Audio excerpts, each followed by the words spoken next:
There's a lot.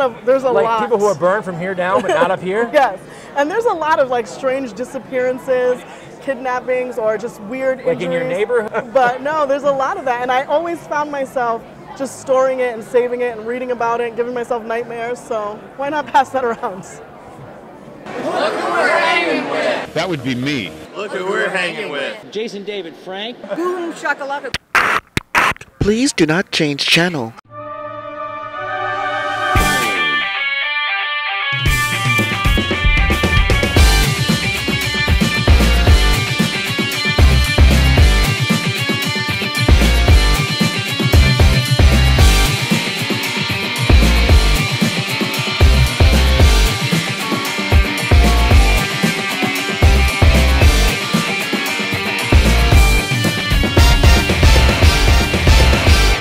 Hello, World Wide Web. Welcome back to the Hangin' With Web Show. I'm GW Pomichter. Thank you so much for logging on and tuning in. Make sure you take a second. You right there. Go ahead, hit subscribe.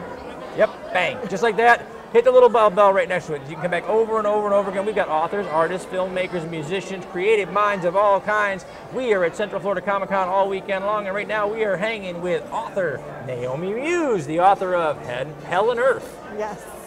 Hell and Earth. Don't get no better? Well, it's pretty good. It's fun. All right. So, Hell and Earth. All right, tell us about Hell and Earth. It's the full series, so it's 3 books. It's Okay. Hell with Dick and Jane, Topside with Dick and Jane, and then Rain with Dick and Jane. So basically, Jane is the main character. Okay. She's half demon, half human, and her mom's a witch. So she doesn't want anything to do with hell. It's too much for her. All right then. Until her father, who happens to be Lucifer, calls her and asks her to come back down. Someone's trying to take over. So she doesn't want anything to do with it, but he's her dad. What you gotta do, you gotta do. You gotta help your dad. Yeah. So she goes down there, lets her horns fly, and tries to find out who it is. And in book 2, she's found out who it is, but gotten expelled from hell because it wasn't who she thought it would be. So that's Topside with Dick and Jane. So they're trying to figure out how a demon who's never been on Earth can manage. Spoilers, not well. So in book 3, they go back down to take over, and that's Rain with Dick and Jane. All 3 are in the paperback, which I have for you. Oh, thank you very much. Look at that. I get cool stuff just for hanging out. That's awesome. We're going to have coffee next week. Oh, it's all good. But all of them are individually and grouped together on Amazon. I've got about 30 books, 30 ebooks up right now, so wow. You can check them out. You can find them. How long have you been writing? I've been writing for a few years. I started writing in 2009 when I discovered NaNoWriMo. Everything I wrote was terrible. That's like all of us. So you will never see any of those.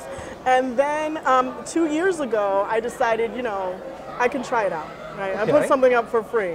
People download, it's called The Raving Ones. It's about 1,500 words, so it's that long, but people download it every single day. That's fantastic. Yeah, so I figured if they like my free stuff, they might pay for the longer stuff, and they have. So I have a few series and a lot coming this year. And that's awesome. Yeah. That really is. And so this is Hell and Earth book. What else? What do you got coming this year? What series? I'm continuing the Witchy Bakery series. Witchy Bakery. Yes, there's 3 books out right now. Cupcakes, Cauldrons, and Cadavers is the first one. Here. Yes, those are like cozy mysteries. I have got a little witch thing happening here? I have 3 witch series. I have this one, the Witchy Bakery, and the final witch series, which is kind of a crime of the week, kind of like Law and Order with magic. So I've like seen the ending of some of those Law and Orders. I think they had to do magic. Just saying. Yes. So, wow. So, what drew you to this genre?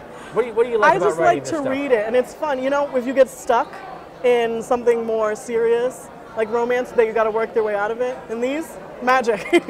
You magic your way out of it. We're done. Yes. That's right. That is, for those of you out there in the writing world, it is paranormal writers and science fiction writers. We invented the MacGuffin. Yes. Because 100%. when in doubt, poof, baby, done. That's how you do that. So,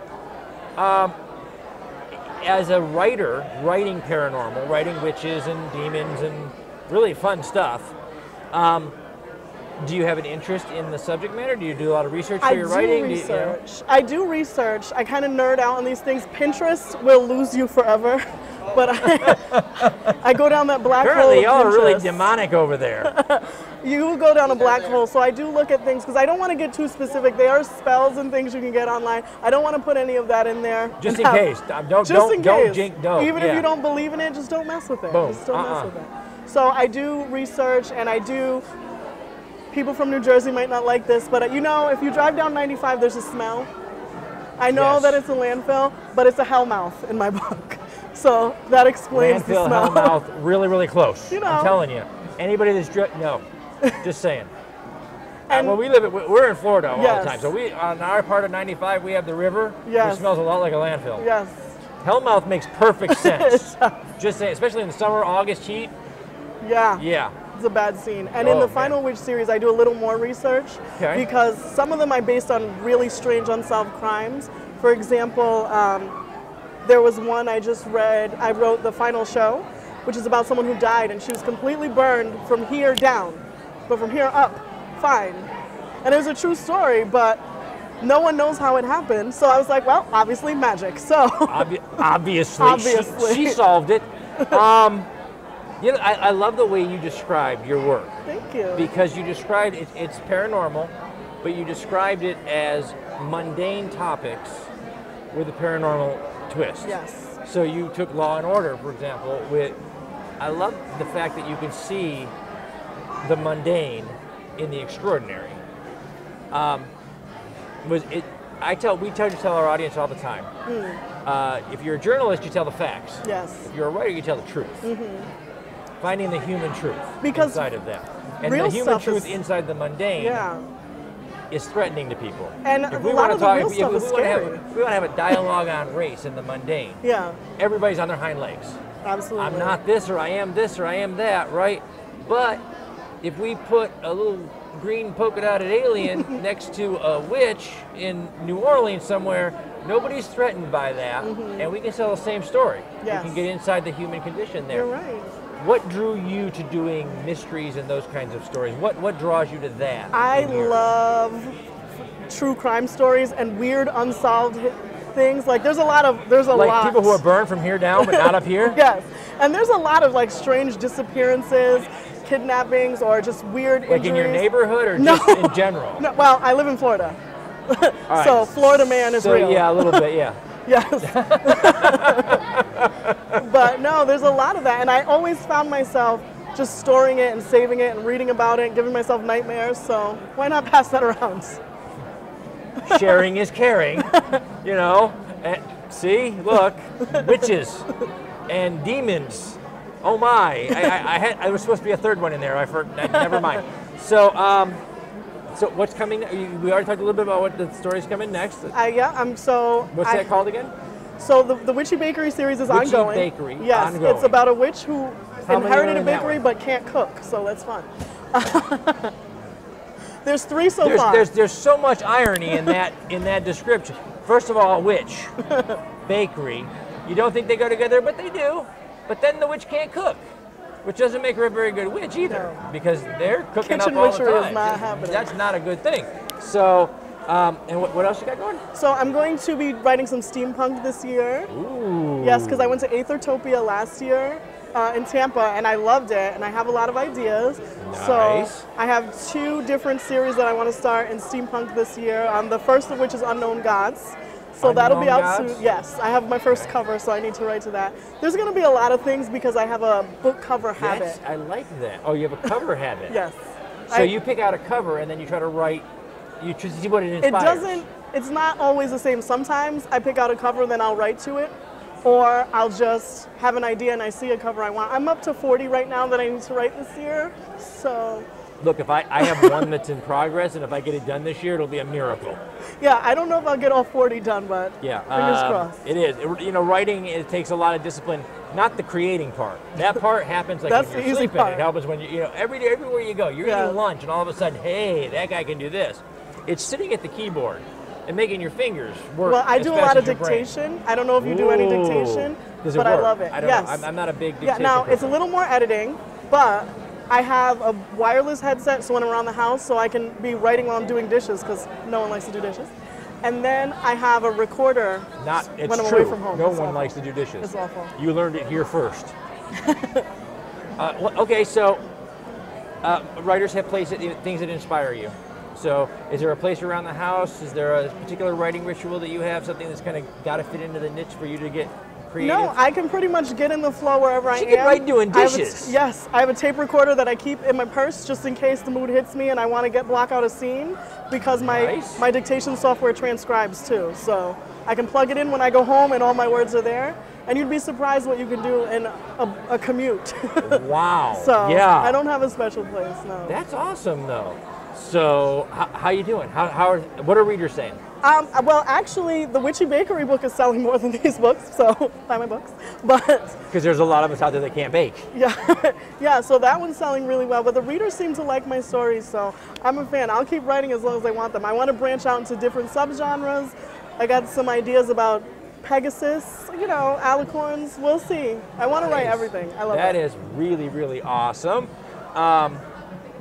Oh, yeah, that's a good one. I didn't think of that one. Behind the camera, they're thinking of stuff while we're chatting. Apparently, they want to work today. Okay, so witches, traditions, customs, things like that. Okay, they want to know back behind the camera. Does your witch have a familiar? Jane does, but there are no pets in hell. So to work around that, she does some spell work to make her dog a stuffed animal named Blaz, and she can turn him back. Familiar is a stuffed animal. He's an actual dog but he has to appear as a stuffed animal in hell because there are none. In Inferno City, that would be a giveaway. Because all dogs go to heaven. Did you people see Disney? Exactly. Yes. See what I did there? And the Witchy Bakery we should get paid for that. Also pitch. A dog. I don't know why I do dogs, but a lot of dogs. Yes, and his name is Angelo, and he has his own spin-off book too called Jack. Angelo the dog. Yes. Familiar dog has a spin-off series. He has a spin-off book. It's not just a series book. Yet. It's not a series yet. But see, he's she said yet. The most she's popular. got 40 books she's writing. You never know. Angela may get a shot. I have a problem. We're addicted to words. Words are good. Where can people find you up the road to get a signed copy, whatever? Are you doing more conferences, cons? I am, but I would have to look into it. I think I'm doing one in Orlando in the summer, but I have to look at my schedule. You can always check my website, catchamuse.com, and my Amazon author page. I put my events on there too. Awesome. So there's more stuff coming up. We're going to throw links down below so that you can find Naomi Muse online. Check out Hell and Earth. Check out Witchy Bakery. Yes. And so many more. Just Naomi, M-U-S-E. Yes. You see what she did there? Muse. Yeah, and my website's catchamuse.com, so you can't What's miss that? it. Catchamuse.com. Catchamuse.com. You can't forget that. No. Okay, fine. Flash with a little card. I gotta shut up, whatever. Some Unique Magazine, thank you guys so much. Famous Faces and Funnies, thank you. We love you guys. Space Coast Comics, Jake Estrada, David Grace, and Chuck Fresh. We love you guys over at IndieCon. Jay Bauer Art, Celestial Healings in upstate New York, Krypton Radio out of LA, CBS's radio.com, and Pound the Grape in Melbourne, Florida, as well as our great new friends here at Central Florida Comic-Con in Lakeland. These are the people who share these videos and help us talk to these great creators all over the World Wide Web. We hope you'll be one of them, so hit subscribe, come back over and over again, log on, tune in, and see who we're hanging with next. Bye-bye. All right, thank you so much.